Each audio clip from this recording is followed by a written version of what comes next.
a rookie airport security officer.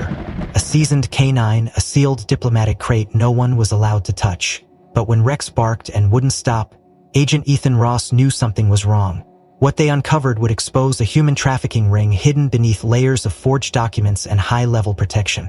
And it all began with a single bark in a cargo bay. If stories like this resonate with you, hit like and subscribe.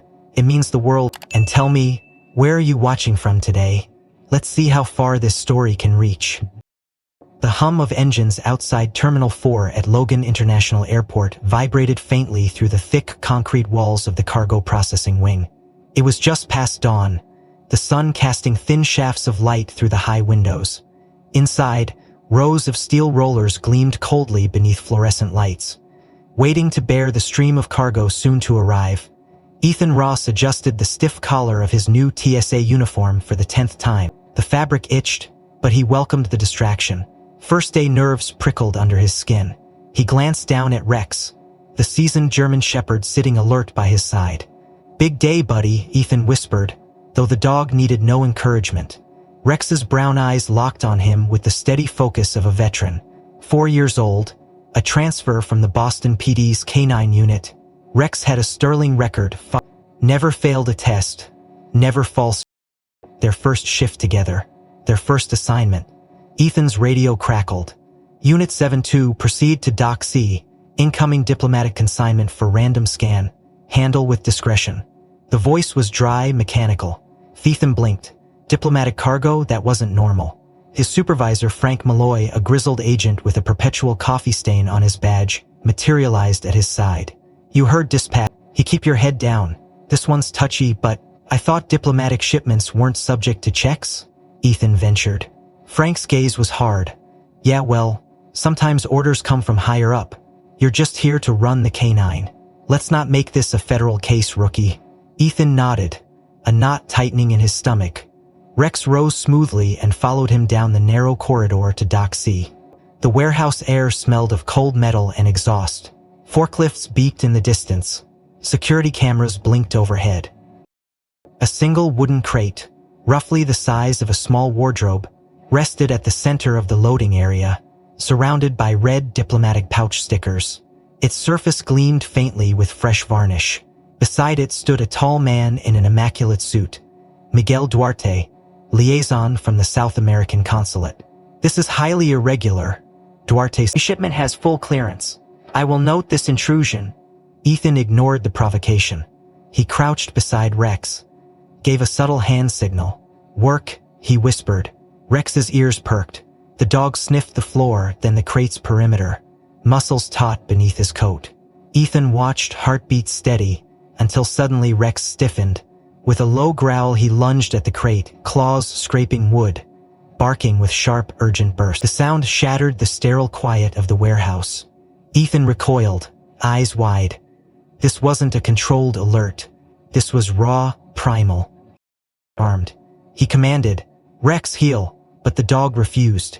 He circled the crate, barking furiously, hackles raised, every fiber of his body locked in combat readiness. "Control your animal," Duarte snapped, stepping back in alarm. Frank rushed over.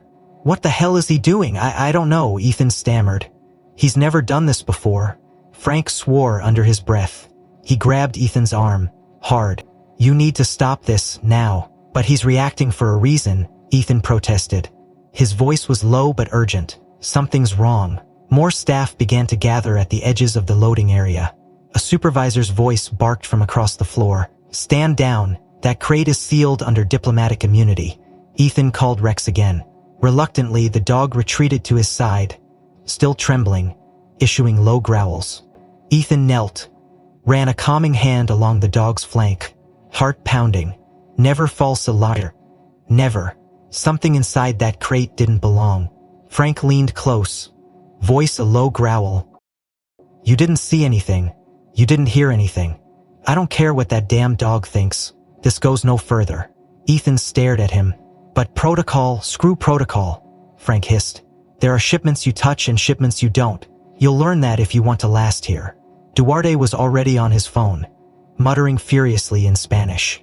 Two black-suited men appeared from nowhere, snapping shut the crate's fastenings. Within moments, the shipment was whisked onto a motorized cart and wheeled away through a secured door. The floor cleared. The hum of forklifts resumed. It was as if nothing had happened. Ethan stood frozen. Rex pressed close against his leg, still tense.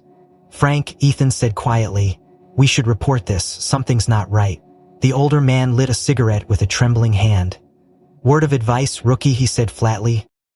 "If you want to make it past probation, forget this morning ever happened." He stalked off, leaving Ethan alone in the cold expanse of Dock C. Rex looked up at him, eyes bright with silent understanding. Ethan exhaled shakily. "You saw something," he whispered, "and I believe you." The dog thumped his tail once as if in reply. Outside, the sun had risen fully, casting long shadows through the warehouse. Ethan straightened his shoulders. First day on the job and already a secret too heavy to carry. He looked down at Rex. "We're not done here," he said softly. The dog's ears flicked forward. Together, they turned and walked back into the heart of the airport, where the real story was only beginning. The rest of Ethan's shift passed in a blur of movement and mechanical actions. His mind kept replaying Rex's reaction at Dock C, the primal, insistent barking that had refused to be silenced. He couldn't shake the image, nor could he ignore the cold certainty in his gut that something was wrong. By the time the clock hit 1 p.m., he found himself mechanically scanning carry-on bags at one of the domestic security lines. Though his attention remained fractured, Frank's voice haunted him. "You didn't see anything. You didn't hear anything." It had been a warning, thinly veiled, one that any rational rookie would heed. But Ethan had never been particularly good at letting go, and Rex had never given a false alert. That counted for something. During their scheduled break, Ethan found Frank in the employee lounge, hunched over a battered tablet, scrolling through a feed of local news. The man looked up as Ethan approached, narrowing his eyes. "You got a death wish or something, kid?" he said without preamble. Ethan hesitated, choosing his words carefully. "Frank, that dog's been through hundreds of searches. He's never reacted like that. Doesn't it bother you at all?" Frank exhaled a slow stream of smoke, despite the no smoking sign taped to the wall behind him. "You're green," he said flatly. "You think every bark means the world's ending. I've seen more shipments than you've had hot meals. Some crates you leave alone, no matter what. But if something illegal's going on," Frank's voice sharpened. "I'm telling you this because I don't want to see you get buried before you've got a pension. That crate had a diplomatic seal. We're not supposed to touch it. The only reason we were called down was so the paperwork looks good in case someone upstairs asks. You poking around now? That's not going to end well. Just do your job." He stubbed out his cigarette on a styrofoam cup, stood up, and leveled Ethan with a look that brooked no argument. "Final warning. Walk away." Then he was gone. Ethan stared at the empty doorway, a slow burn rising in his chest. Walk away, the words sounded simple, but walking away meant betraying his instincts, and worse, betraying Rex's trust. Later that afternoon, after filing out his last report of the shift, Ethan found himself lingering near the cargo manifest room, an area typically reserved for higher clearance staff.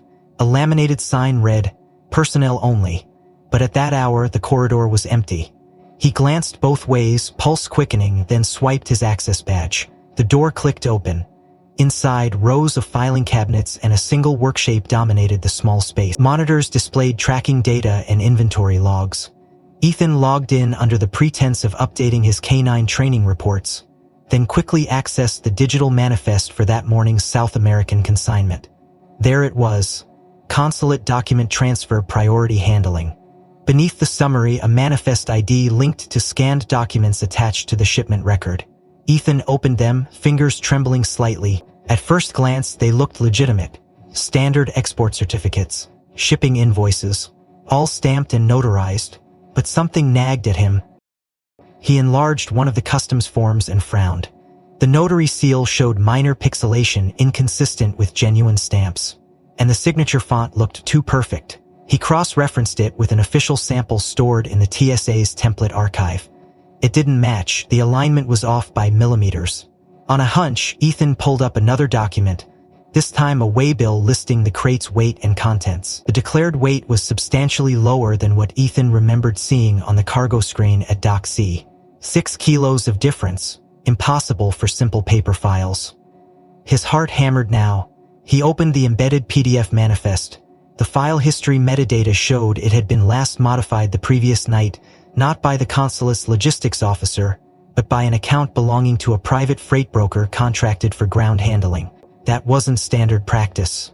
Someone had altered the paperwork en route. His mind raced. Smuggling, trafficking, some kind of covert operation. He didn't know, but the evidence pointed to deliberate tampering. And then came the hardest truth. If something illegal was being moved under diplomatic cover, it was likely protected by powerful interests. Reporting this officially might result in the evidence being buried, or in Ethan being silenced. He sat back in the chair, swallowing hard. The thought of walking away clawed at him again, but every fiber of his being rebelled. His gaze shifted to the side monitor displaying the warehouse camera feeds. A dull ache built behind his eyes. He clicked through the recent logs, watching as the crate had been wheeled through the security checkpoint under Duarte's watchful eye. Then, 2 hours later, another feed showed it loaded onto an unmarked van, one that didn't match the consulate's usual transport vehicles.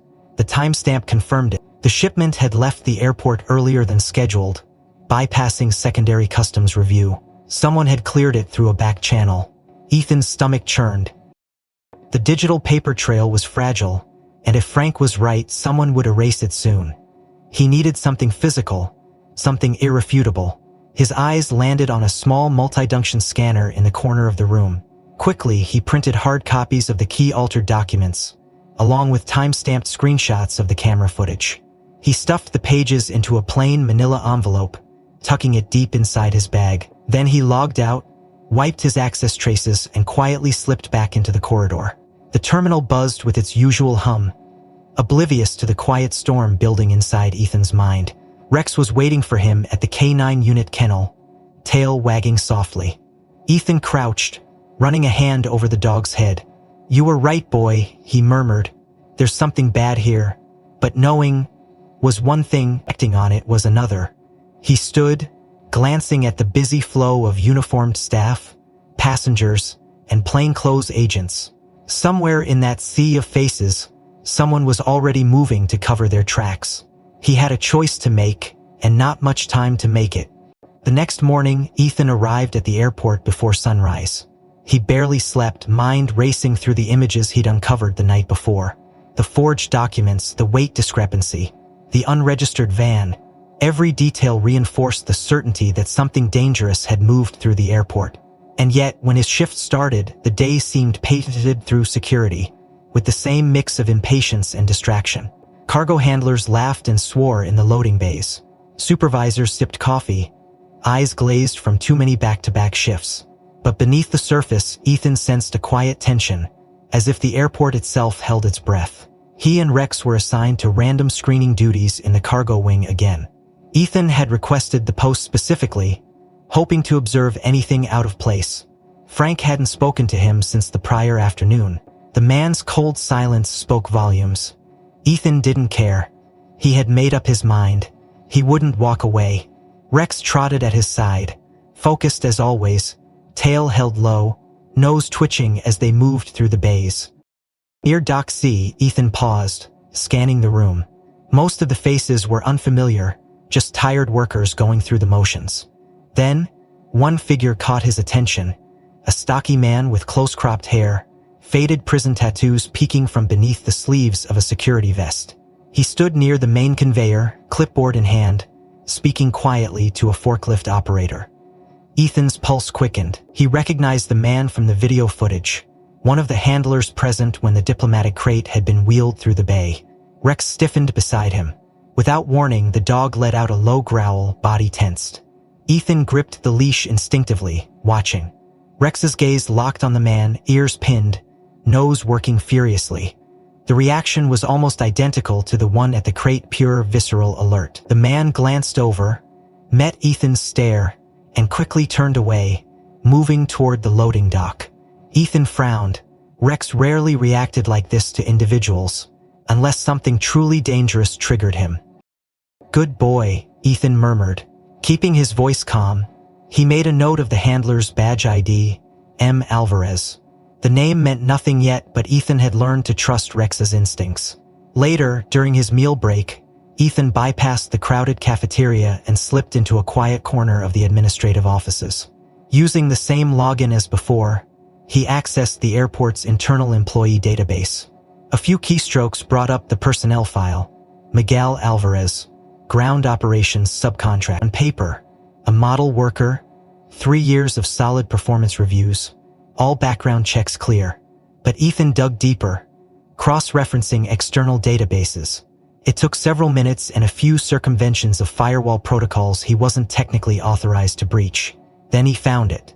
5 years prior, Alvarez had served time in federal prison for involvement in a human trafficking ring operating out of Miami. The conviction had been expunged as part of a plea deal, explaining the clean TSA background screen. But there it was, buried in archived court records. Ethan leaned back, blood thundering in his ears. The coincidence was too large to ignore. A known trafficker now conveniently positioned in the cargo wing during a suspicious diplomatic transfer. Rex's reaction now made terrifying sense. Someone was moving more than forged documents through the airport. Ethan knew he couldn't keep this to himself any longer. He printed the relevant records, slipping them into a second manila envelope alongside the forged document evidence. His next move was risky but necessary. He climbed 2 flights of stairs to the office of his direct supervisor, Jane Holloway. A career TSA agent, Holloway had a reputation for professionalism and integrity. One of the few in upper management Ethan felt he could trust. Her door stood ajar. "Agent Ross?" she asked, glancing up from her monitor. "Come in." Ethan stepped inside, closing the door behind him. "Ma'am," he began, voice steady. "I need to report something serious. I believe a diplomatic consignment that passed through yesterday may have involved illegal activity." Holloway frowned. "Explain."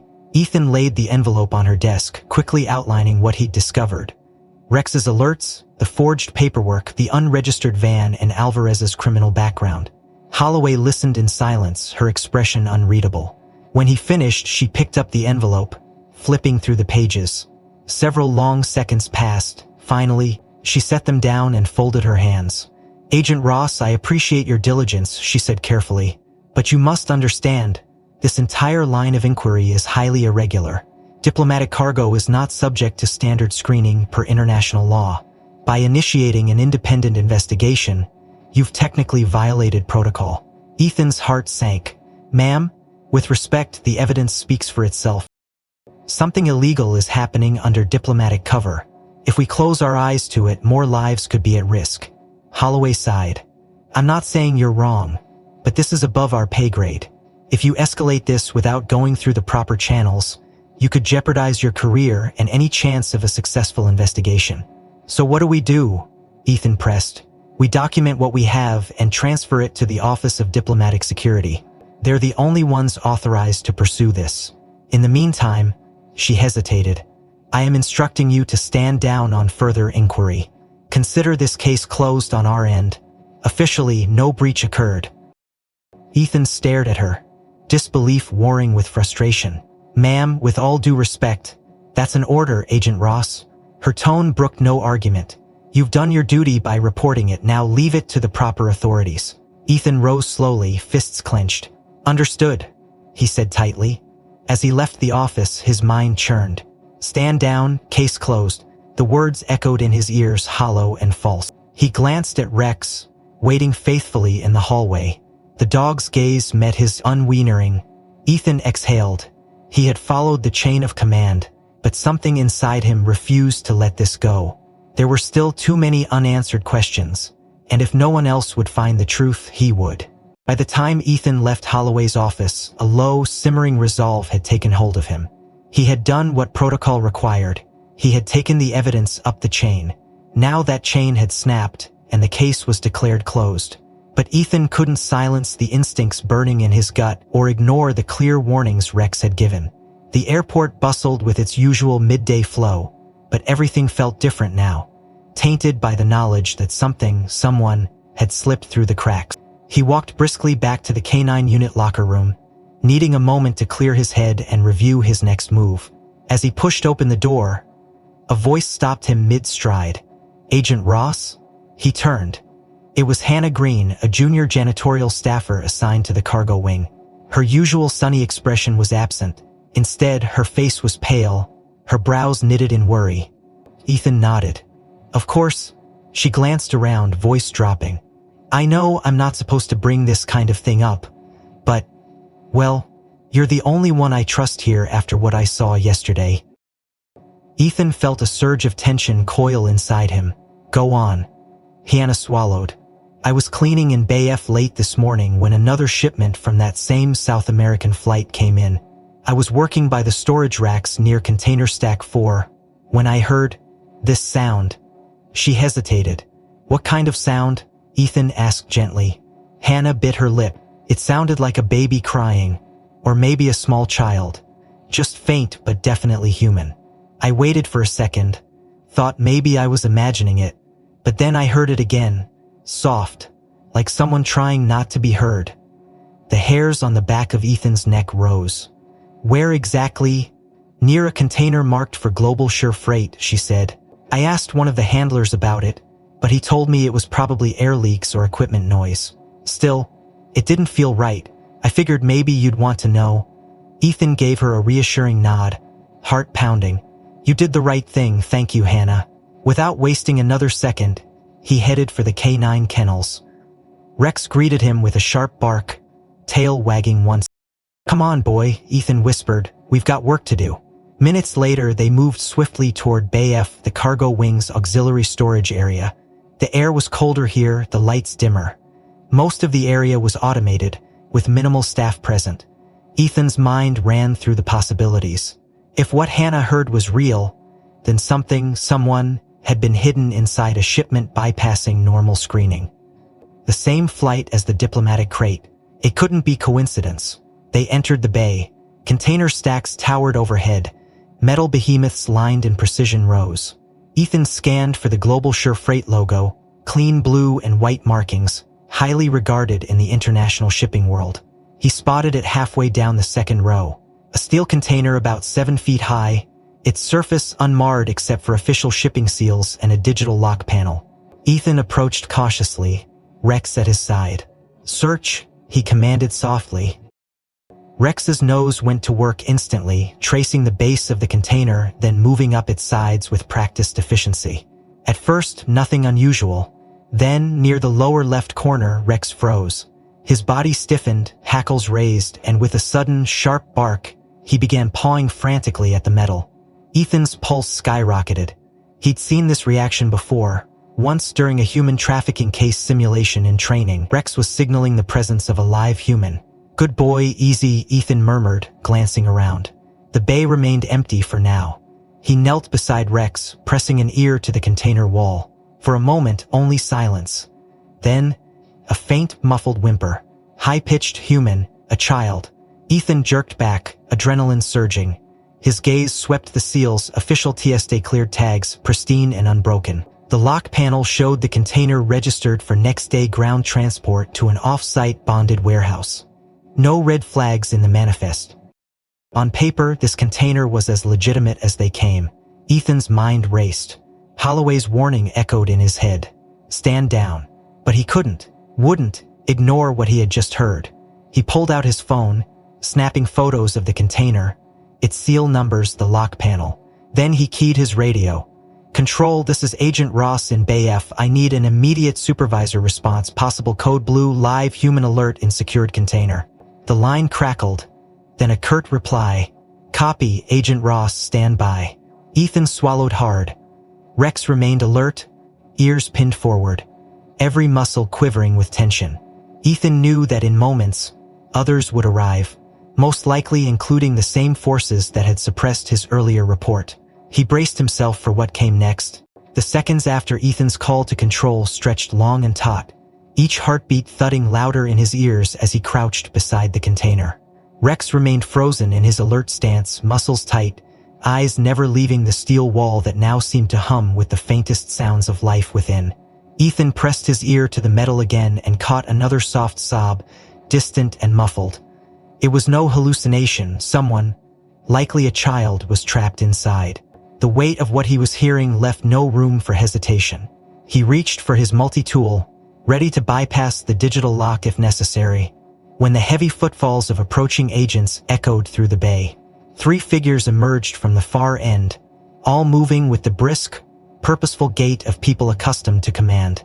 Leading them was a tall, broad-shouldered man in a tailored dark suit, with a Homeland Security badge clipped to his lapel. Assistant Director Marcus Trent, head of Federal Aviation Security for the region. Ethan had seen him only a handful of times, always surrounded by layers of protocol and authority. Behind Trent came 2 uniformed TSA supervisors and a security tech carrying an override pad. Agent Ross, Trent called sharply, voice resonant in the cavernous space. Step away from that container immediately. Ethan rose reluctantly, keeping a steady hand on Rexo's collar. Sir, with respect, I have a positive live human alert from my K9. I also personally heard. Trent cut him off with a raised hand. You are not authorized to open or interfere with this shipment. It is classified under a current federal seal as part of an active national security operation. Ethan blinked. Sir, I heard a child. That's not part of any operation I'm aware of. We have a duty. Your duty is to stand down and maintain perimeter security. Trent's tone hardened. Any unauthorized access to this container could compromise a sensitive investigation and expose classified methods. Do I make myself clear? The 2 TSA supervisors flanked Ethan now, their postures non-hemning but unmistakably firm.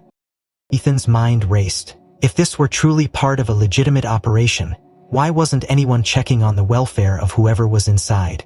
Why issue a blanket shutdown order instead of verifying the alert?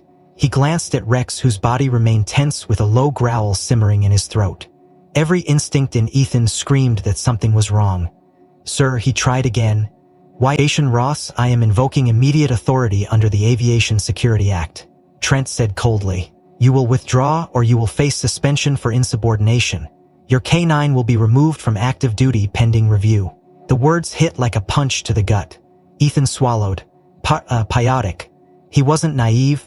Pushing further here would get him sidelined or worse, discredited before he could gather enough evidence. He raised his hands slightly, signaling compliance, though every fiber of his being recoiled at the thought. Understood, he said flatly. Trent nodded once. Good. You and your dog will be escorted back to Central Operations. This matter is now closed to TSA personnel. As 2 agents stepped in to guide him away, Ethan shot one last glance at the container. No one moved to open it. No one verified the alert. They were letting it proceed untouched. His stomach churned. As he and Rex were led through the winding corridors of the cargo wing, the dog kept glancing back toward Bay F, tail low, posture uneasy. The message was clear. Neither of them believed for a moment that this was over. Back in the dim, quiet locker room, Ethan sat heavily on the bench. Rex pressed close against his leg. His mind spiraled through the implications. A Homeland Security directive invoked so swiftly, so forcefully, either there was genuine covert activity, or someone very powerful was using that cover to protect criminal operations. The latter seemed far more likely, given the pattern emerging. A sharp rap on the door broke his reverie. Frank entered, closing it behind him with deliberate care. He looked tired, older than his years, eyes shadowed with something that wasn't just fatigue. For a long moment he said nothing, just regarded Ethan with a somber stare. Finally he spoke, voice low and rough. You don't know what you're messing with, kid. Ethan met his gaze evenly. A child's life might be at stake. How the hell can they call this a national security matter and shut me down? Frank sighed heavily and leaned against the locker, rubbing a hand over his face. Because it isn't just about this shipment, or that container. What you stumbled into, what your damn dog exposed, is something that's been running through this airport for months, maybe years. Ethan frowned. You're saying this is organized? I'm saying there are people high up, both in private logistics and certain federal offices, who've been turning this place into a gateway, moving things and people that would never pass an honest inspection. Frank's voice dropped further. And someone here is protecting it. I've seen the signs. Sudden no-go orders, unexplained clearance overrides, shipments rerouted off manifest. This didn't start yesterday. Ethan's pulse thundered. Why haven't you reported it? Frank's bitter laugh held no humor. To who? The same people running interference? You think Trent showed up today by coincidence? He's part of it, or at least playing cover for someone who is. He pinned Ethan with a weary look. Listen to me. You're young, you've got a future. Don't throw it away chasing shadows you can't beat. Ethan's jaw clenched. You can't ignore this, not after what we found. Frank exhaled, shoulders sagging. Then you damn well better watch your back. And be smart about how you move next. If they think you're a threat, they won't just take your badge. They'll make sure you're finished, one way or another. Without waiting for a response, Frank pushed off the locker and left, leaving Ethan alone with Rex in the heavy silence. The dog leaned against him, warm and solid. Ethan rubbed behind his ears absently, mind racing. He had confirmation now this wasn't isolated, it was systemic. And if the official channels were compromised, he'd have to find another way to expose it. The locker room remained thick with silence after Frank left. But Ethan's mind refused to sit still. The words kept reverberating in his head. Frank's weary warning, Trent's cold shutdown, the unmistakable sound of a child inside that container. He knew now that the system was compromised, that playing by the rules would only lead to dead ends or worse. And yet the idea of walking away, of pretending none of it had happened, was an impossibility. Rex had known, Ethan had heard it himself. Someone was trapped in that container, and every passing minute made the risk greater. He took a breath and stood, reaching into his locker. Buried beneath his spare vest was a small FLIR handheld thermal camera. Standard issue for certain screening tasks but rarely used in routine cargo checks. He had authorization to operate it during supervised scans, but doing so now would be a clear breach of protocol. He hesitated for the barest second, then shoved the device into his utility pouch and clipped Rex's lead to his belt. "Come on, boy," he whispered, "we're not done." Moving quickly, he exited through the far service corridor, bypassing the main security monitors. The late afternoon shift change had begun, giving him just enough cover to slip back toward Bay F without drawing immediate attention. He kept to the shadows, nodding casually when passing ground crew or janitorial staff. If anyone noticed his purposeful stride, they said nothing. The bay itself remained quiet, the overhead lights casting long, sterile beams across the stacked containers. The Global Shore Freight Unit still sat exactly where it had been, sealed and untouched. No sign of further inspection or clearance had occurred. Ethan's stomach churned. Trent had meant what he said. No one was going to check. No one wanted to check, which left Ethan with one choice. He knelt beside Rex behind a nearby equipment rack, pulling out the FLIR unit and powering it up. The screen flickered, then displayed the familiar spectrum of heat signatures and gradations of blue, green, yellow, and red. He calibrated quickly, heart racing. Moving cautiously, he approached the container's side wall and aimed the camera along its length. At first, the image showed expected readings. Cold steel with minor thermal bleed from ambient light. But then, near the lower half, a distinct cluster of warm signatures flared into view. Orange and red blotches in irregular shapes. The pattern wasn't mechanical or environmental. It was biological, living heat sources. Several of them. He swallowed hard and panned the camera slowly upward. The blobs shifted faintly, small movements consistent with human presence. He counted at least 3 distinct shapes, huddled together. Children. There was no longer any doubt. His pulse thundered. He's saving them to the device's internal memory. Then he keyed his radio, fingers shaking. Agent Ross to Central, requesting immediate intervention at Bay F. Unauthorized human presence confirmed in container GLSU 478X. Thermal verification attached. The line crackled, then a sharp voice cut through. "Ross, this is Supervisor McCallum. Cease all activity immediately. You are acting outside your operational scope." Ethan gritted his teeth. "Sir, we have live human signatures." "Agent Ross, stand down. That container is under federal seal. You are ordered to disengage and return to central operations. Further violation will result in disciplinary action." A bitter taste filled Ethan's mouth. He was out of time. If they were already monitoring his radio traffic, response teams would be en route. To remove him, not to check the container. He pocketed the FLR unit and stepped back, weighing his options. Suddenly, Rex surged forward, snarling and lunging at the container's door seam. The dog's instincts overrode training.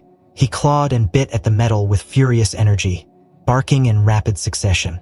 Ethan grabbed his lead, but the dog strained violently, body thrumming with alarm.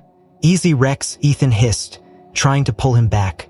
But Rex refused, muscles taut, eyes blazing with singular focus. The sounds of approaching boots echoed from the main accessway, agents responding to McCallum's order. Ethan's heart hammered. He glanced at the container one last time, knowing full well what was inside, and then at Rex, who refused to stop his assault on the door, as if sheer will alone could tear it open. The footsteps approached fast, heavy with authority, and Ethan barely had time to leash Rex properly before 4 agents rounded the corner, weapons holstered but hands ready. Leading them was Supervisor McCallum himself, face drawn tight with displeasure. "Agent Ross, you are relieved of duty pending formal review. Hand over the thermal unit and any images you've captured." Ethan forced his tone neutral. "Sir, I have evidence." "This is not a debate," McCallum snapped. "You are in violation of direct orders. We will handle this internally." 2 agents stepped forward. Ethan exhaled slowly and handed over the FLIR camera, though he kept a small backup drive in his pocket with copies of the images. One thing Frank had taught him: never give up all your leverage. McCallum's gaze flicked to Rex, who still stood brazen, glaring at the container's low. "Secure the dog as well. K9 unit review will determine if it remains fit for duty." Ethan tightened his grip on Rex's collar. "Sir, Rex has done nothing wrong. He's responding exactly as trained." McCallum didn't respond. Instead, he gestured sharply and the agents guided Ethan away, forcing him to the administrative wing under escort. The entire way, Ethan's mind raced. They were moving fast to shut him down. He couldn't count on official channels anymore. Someone had to know. Someone he could trust. One name surfaced instantly: Jordan Lee, a systems tech in the airport's operations center. Quiet, methodical, with a reputation for discretion and an old friendship for over-triggering immediate alerts. If anyone could help him access the surveillance archives without triggering immediate alerts, it was Jordan. As soon as they reached the locker area and allowed him to retrieve his personal items, Ethan feigned calm. The agents waited just outside the door, assuming he'd comply without incident. Moving quickly, he used his secure messaging app to ping Jordan. "Need a favor. Quiet, high priority. Can't explain here. Meet back corridor near South Concourse, level 2. Now." Less than a minute later, Jordan replied, "On my way, 5 minutes." Ethan leashed Rex again, heart pounding, and with a practiced casual air, walked out of the locker area toward the service stairs. The agents followed at a distance, clearly instructed not to make a public scene. But they didn't know the secondary access route Ethan had used during emergency drills. In a flash, he and Rex ducked through an unmarked maintenance door and slipped down the narrow stairwell, emerging near the South Concourse Level 2 utility corridor. Jordan arrived seconds later, wearing a light hoodie and carrying a tablet bag. His brow furrowed when he saw Ethan's expression. "Man, what's going on?" Ethan pulled him aside, speaking low and fast. "Here's something bad moving through the airport. Human trafficking. We caught live heat signatures inside a Global Sure container. I've already been shut down. Trent and McCallum are covering it. I need eyes on the BF feed from tonight. Someone's going to move those people out before anyone else can act." Jordan paled but nodded. "Okay, I can access a backup node through Maintenance 4. Give me 10 minutes. You'll have to keep an eye out. I can't ghost full access without triggering a log." "Understood." Ethan squeezed his shoulder. "You're saving lives with this." Jordan disappeared down the hall. Ethan waited in the shadowed alcove. Rex pressed close beside him, ears swiveling at every sound. Time dragged painfully. At the 15-minute mark, Jordan returned, breathless, tablet in hand. "He got it. Feed archives for Bay F. Last 12 hours. He pulled up the playback on a secondary screen.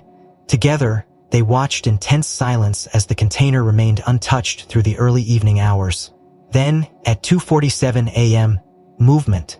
A figure in dark clothing entered the bay alone, no clearance badge visible.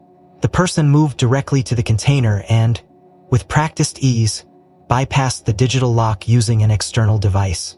Ethan leaned closer, pulse racing. The container door opened. 2 smaller figures, children, unmistakably, were hurried out. Flanked by the adult, another adult joined moments later, helping guide them through the stacks toward an unmarked service entrance. The entire extraction took less than 4 minutes. Jordan whispered, "Jesus, this is big." Ethan's throat tightened. "Copy that footage, secure it offline, we'll need this." Jordan nodded, fingers flying across the interface. "Done. Where do we go from here?" Before Ethan could answer, his radio, still active on a private channel, crackled softly. "Unit 72, please advise status of K9 Rex. Unexpected behavior reported in Section Delta. Possible priority alert." Ethan's gut clenched. Section Delta, one of the high-security bonded zones used for sensitive cargo transfers. He glanced at Jordan. "Keep the footage safe, I need to move now." Without waiting, he jogged toward the service lifts with Rex pacing at his side. Section Delta lay 2 floors below, its perimeter restricted to only the most cleared agents. But as soon as Ethan entered through a secondary access door, a familiar scene greeted him. Rex was at full alert again, snarling and lunging at a new container freshly moved into the far corner of the bay.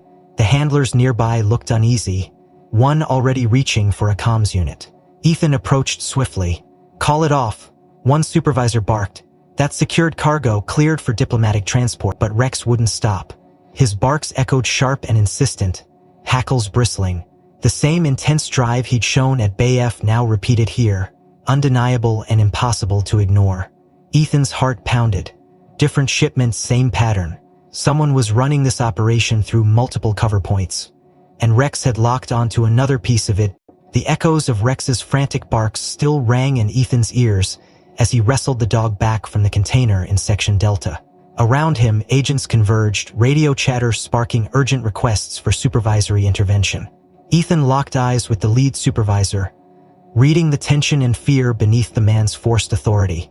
The container bore the same global sure freight markings, same unfreaking heat that seemed to draw Rex like a magnet. Another shipment, another trap. But before Ethan could press further, he spotted 2 security agents approaching fast, likely to escort him out under McCallum's latest orders.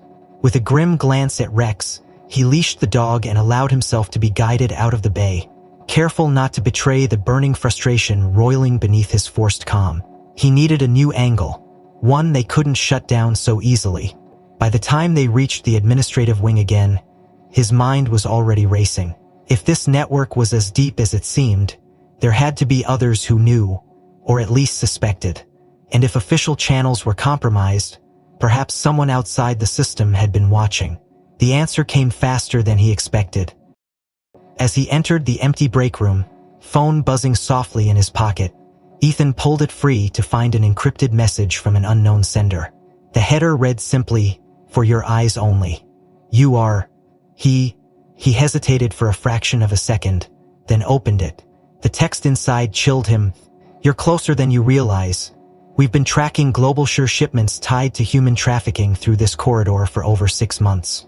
Multiple flights flagged, multiple containers altered post-manifest. Your K9 knows. Stay alive long enough to finish the job." Attached was a secure link. Ethan tapped it.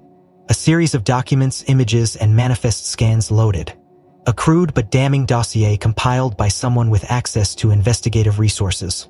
Photos of missing persons matching descriptions of individuals trafficked through recent South American flights. Shipping invoices showing discrepancies eerily similar to what Ethan had found. Surveillance stills of handlers, including Alvarez, interacting with containers outside approved checkpoints. At the bottom, a signature block. "Don't trust official channels. If you want to talk, burn this phone and use the number in the second file." Ethan exhaled shakily, adrenaline pounding through him. Someone out there was watching, someone with eyes on the same horror he'd begun to uncover. And they had proof. Proof he could no longer gather alone. His thoughts were interrupted by a sharp knock at the break room door. It swung open before he could respond. Frank slipped inside, face tight. "You're about to hear some noise on the radio. A girl was just found near Bay G. Maintenance guys spotted her slipping through a side corridor. Dirty, dehydrated, scared as hell. They think she came from a container." Ethan's blood went cold. "Where is she now?" "Medical triage," Frank said grimly. "They've got her isolated. McCallum already moved in. You can bet they're trying to lock this down." Ethan's fists clenched. We need to get to her, she's proof. Frank shook his head. They're watching everything now. Cameras, comms, even this room. You so much as blink wrong and you'll be in cuffs. Ethan forced himself to breathe. The girl was alive. Someone had slipped through the cracks of this machine long enough to speak. But he had to move carefully. One wrong step and the window would close for good. Frank leaned closer, voice a bare whisper. There's more. The container she came from manifested under Global Sure. Same flight origin as the others. They're running this under diplomatic shadow. Hello, contraband. Ethan's mind spun. The pattern was undeniable now. Global Sure was at the center. The anonymous dossier confirmed it. The girl's escape proved it. All he needed was to link the pieces before the system crushed the story. He glanced down at Rex, who watched him steadily, tail flicking with restless energy. We're not done yet, Ethan murmured. Rex's ears twitched as if in reply. He stepped. You need a plan. Fast. Frank's expression darkened, but he nodded once. I've got 1 or 2 cards left to play, but if you go all in now, there's no going back. Ethan's voice was steady. I was past that point the moment Rex barked at that first crate. The air in the airport's operations wing had shifted. Word of the girl's discovery spread faster than containment orders could be issued. Despite McCallum's efforts to clamp down on internal chatter, the story had leaked. A janitor overheard the paramedics. A ground crew member caught sight of the child being rushed to triage. A baggage handler snapped a blurred photo that found its way onto a local journalist's tip line. Within hours, the first news alerts hit the city's media feeds.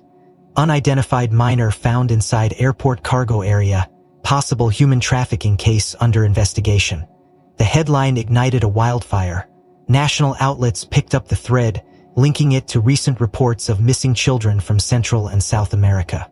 By nightfall, the airport was a media circus, cameras swarming every entrance, reporters jostling for any scrap of information. Under mounting public scrutiny, Homeland Security could no longer afford silence. A joint task force was hastily convened, FBI, local police, and federal inspectors descending on the facility under direct orders from Washington. The mandate was clear: full review of all incoming and outgoing cargo from flagged flights, with special emphasis on Global Sure freight. Ethan watched the storm unfold from a shadowed vantage point in the terminal's mezzanine, Frank at his side. Neither of them had slept. The anonymous tipster had delivered again, pushing the girl's story to trusted journalists who knew how to force a federal response. Can't cover it up now, Frank muttered, watching the chaos below. Ethan nodded, jaw tight. But we still need to prove the scope. One container isn't enough. They'll claim it was an isolated incident unless we give them more. As if in answer, a new alert crackled over the internal comms. Code Blue, unsealed container found with modified diplomatic manifest. Immediate forensic team requested at Dock C. Frank's eyes narrowed. That's your original crate? They moved fast, navigating through service corridors to avoid the media frenzy. When they reached Dock C, the scene was already in full swing. Crime scene tapes stretched across the loading area. Agents and forensic techs clustered around the now open Global Sure container. The air reeked of sweat, fear, and something darker. Ethan's heart clenched. Inside the crate, technicians documented the remains of a hidden compartment built into the base. Insulation panels crudely reinstalled, padding torn. Blood-stained fabric lay crumpled in one corner, alongside discarded snack wrappers and empty water bottles. A forensic tech glanced up, face grim. 3 sets of juvenile footprints, no ventilation. Whoever was in here didn't have long. Another agent called from a nearby inspection table. We've got forged diplomatic tags, overlay stickers printed to match official seals. Whoever did this knew exactly how to bypass standard checks. Ethan's stomach churned. The pattern was undeniable now. The same flight corridor, the same freight carrier, the same texts missing fake diplomatic protections to shield human cargo. But as damning as the evidence was, he knew the final piece was still missing: the direct link to internal complicity. Without it, too many of the guilty would walk. Across the bay, a commotion erupted. Agents swarmed toward the administrative wing, radios barking orders. Frank caught a fragment over his scanner. Subject in custody, Hyphen in arrest, escorting to detention for immediate interrogation. Ethan grabbed his arm. Who? Frank's face darkened. They got McCallum. The words hit like a thunderclap. The same supervisor who'd ordered Ethan's suspension, who'd tried to block the investigation at every turn, now in handcuffs. As they moved toward the observation window overlooking the detention suite, Ethan spotted him. William McCallum, face pale and drawn, flanked by two grim-faced FBI agents. A field agent briefed a senior investigator nearby, recovered encrypted comms from McCallum's office, multiple deleted manifests tied to Global Sure shipments. He was coordinating clearance overrides. Ethan's fists clenched. The pieces fell into place. McCallum had been the inside man, protecting the network, silencing opposition, and ensuring the shipments flowed uninterrupted. Frank exhaled. Bastard didn't act alone. There's more above him, bet on it. Ethan nodded grimly. Then we keep going, we tear it all down. The days that followed moved in a blur of headlines, legal briefs and frantic debriefings, as the operation that had nearly destroyed Ethan's career was finally brought into the harsh light of public scrutiny. The Joint Task Force uncovered layer upon layer of rot within the Global Sure shipping network. Altered manifests, false diplomatic seals, forged clearance documents, and encrypted communications stretching back more than a year. McCallum, broken and cornered, began to talk. Under pressure, he revealed the existence of an offshore shell company funneling payments through a complex web of intermediaries. More arrests followed. Mid-level handlers, freight brokers, even a customs official who had manipulated clearance protocols in exchange for untraceable funds. The media seized upon the story, framing it as a stunning example of human trafficking hidden in plain sight within the nation's busiest air corridors. Yet amid the noise, Ethan remained focused on the faces behind the numbers. The terrified children, the shattered families still awaiting news, the young girl who had risked everything to escape.